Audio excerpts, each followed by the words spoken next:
Imagine for a moment a leaf floating upon a wide, slow-moving river.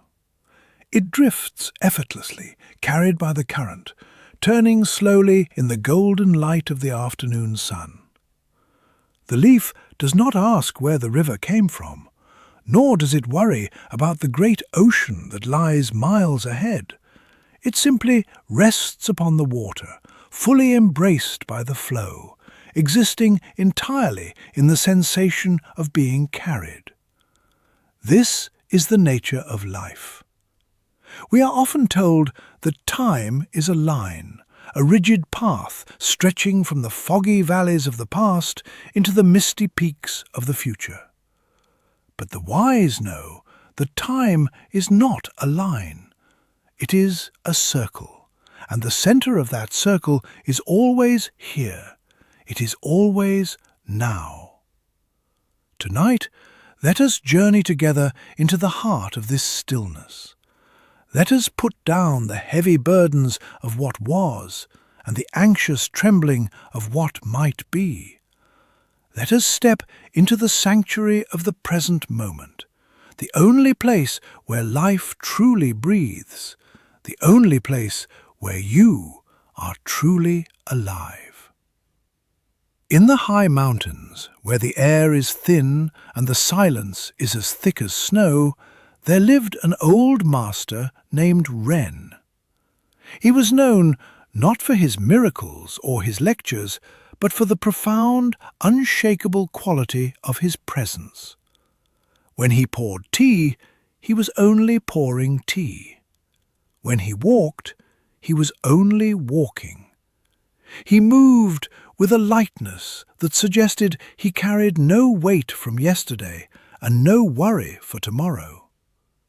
A young student, eager and restless, climbed the mountain to find him.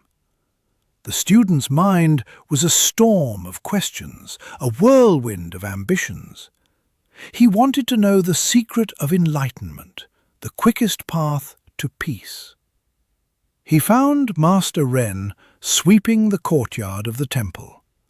The autumn leaves were falling, painting the ground in shades of russet and gold.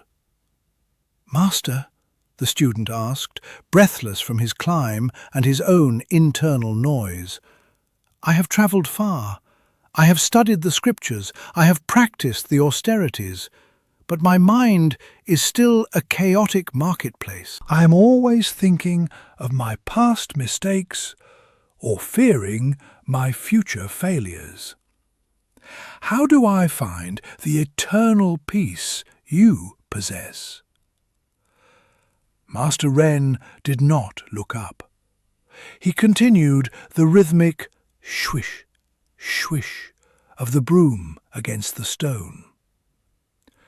"You are looking for the horizon," the master said softly, his voice like dry leaves rustling together.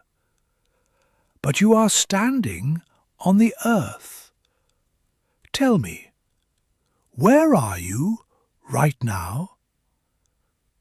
"I am here, in the courtyard," the student replied, confused. "Are you?" The master stopped and leaned on his broom. "Your body is here, but your mind is down the mountain, retracing your steps. Or it is up in the clouds, imagining a future where you are a great sage. You are like a ghost, haunting a house where you do not live. To be everywhere is to be nowhere." The master gestured to a stone bench. "Sit. Close your eyes. Do not try to achieve anything. Do not try to become anything. Just listen to the wind." The student sat. At first his mind rebelled. It showed him images of his childhood.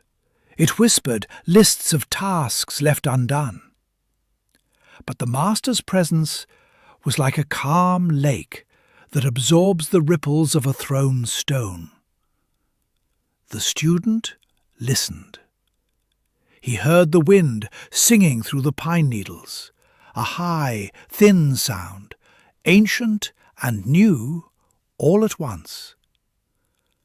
"The wind," Master Ren whispered, "is not blowing yesterday. It is not blowing tomorrow.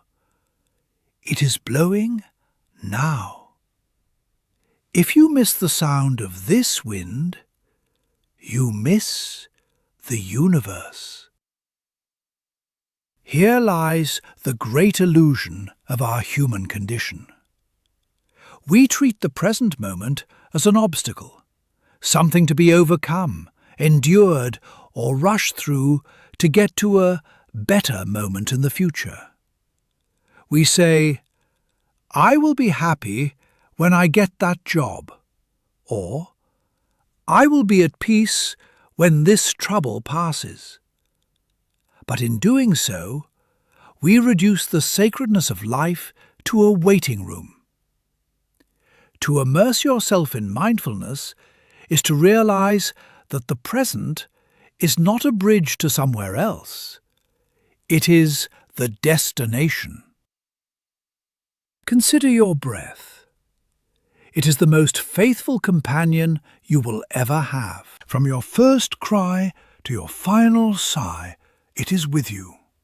Yet, how often do we notice it? Let us try now. Take a gentle breath in. Feel the cool air touching the rim of your nostrils. Feel the chest rise like the tide responding to the moon. Hold it for a heartbeat, a moment of suspension, a pause in the turning of the world. Now let it go. Feel the warmth of the release, the softening of the shoulders. Notice that you cannot breathe in the past. You cannot save a breath for the future. You can only breathe now. The breath is your anchor. When the storms of anxiety rage, when the fog of regret rolls in, return to the breath. It is the rope that leads you back home. The Taoist sages speak of the uncarved block, the state of pure potential, simple and honest. When we reside in the present, we return to that simplicity. We stop adding layers of judgment to our experience. We stop labeling the rain as bad and the sun as good. We simply witness. We become the mirror, reflecting the world without holding on to it. There is a profound paradox in this practice, one that the old masters smiled upon knowing.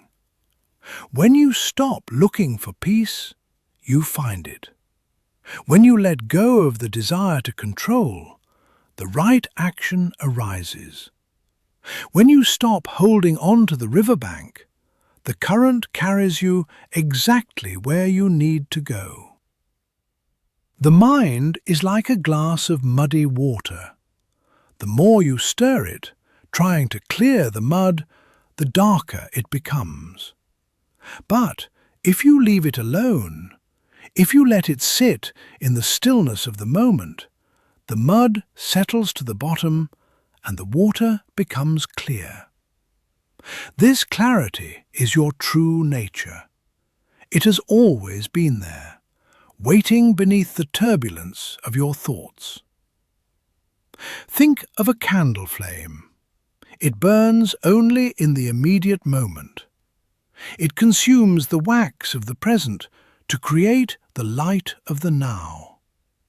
It does not mourn the wax that has melted, nor does it crave the wax that remains. It simply burns. To be mindful is to burn with that same pure, focused intensity, to bring the full light of your consciousness to the sensation of tea touching your lips, to the sound of a loved one's voice, to the feeling of the earth supporting your feet. Why is the present the only real place? Because the past is a memory, a mental image, a ghost of a reality that no longer exists. The future is a fantasy, a projection, a dream of a reality that has not yet been born. The only thing you can ever touch, taste, smell, or change is the now. When you wash a bowl, wash the bowl. Do not wash the bowl while thinking of the tea you will drink later.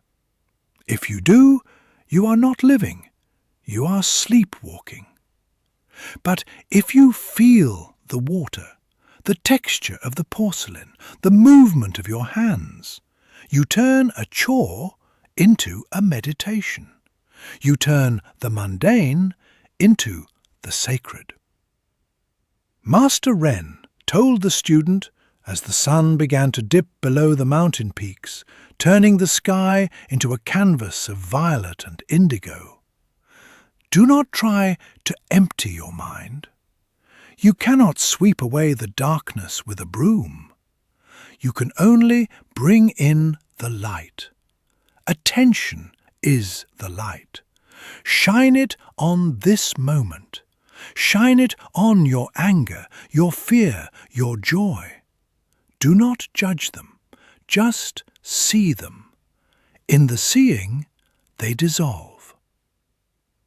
The student watched a single autumn leaf detach from a branch. It fell slowly, twisting, dancing, catching the last ray of light before coming to rest on the mossy ground. It landed in perfect silence. That leaf, the master said, did not struggle to fall. It let go. And in letting go, it found its place. Let us be like that leaf. Let us trust the gravity of the universe. Let us trust that where we are right now is exactly where we need to be to learn what we need to learn. Breathe in the silence. Breathe out the noise. There is nowhere to go. There is nothing to achieve. You are already here. You are already whole. The present moment is a flower that blooms only for an instant. If we are lost in our thoughts, we miss the bloom. But if we are awake, if we are watching, we see that the flower is eternal, blooming again and again with every heartbeat. May you find the stillness within the storm. May you find the eternity within the second. May you walk gently upon this earth, knowing that every step is arrival. If this story resonated with your spirit and brought a moment of calm to your day, please support the channel. Your presence here helps us share this wisdom and light with others who are seeking the path of peace. Namaste.